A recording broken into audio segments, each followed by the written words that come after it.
faut une autorisation pour poser des actes. Donc, il y a la tutelle, il y a les conséquences de l'autorisation, l'approbation. Quand ce n'est pas autorisé, je m'oppose.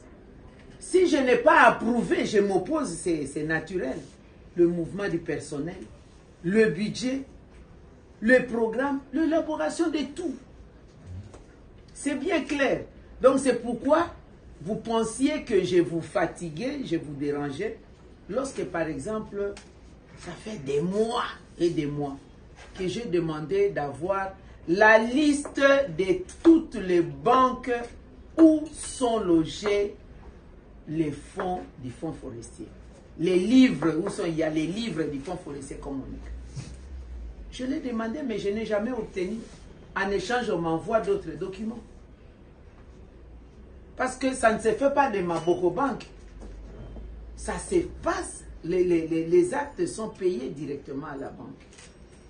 À ce stade, je n'ai aucune liste d'une banque là où se trouvent les fonds du fonds forestier.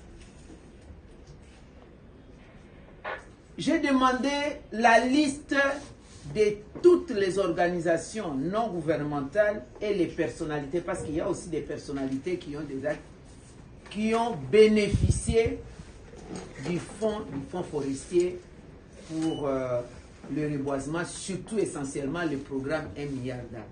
Je n'ai jamais obtenu ça. J'espère qu'avec le nouveau conseil d'administration, nous allons obtenir. Vous avez du travail.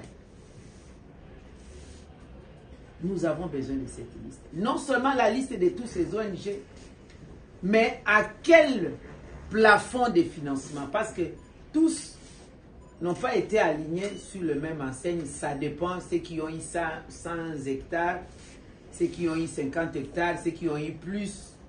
Ça dépend aussi du milieu. Ça, c'est d'abord le fond.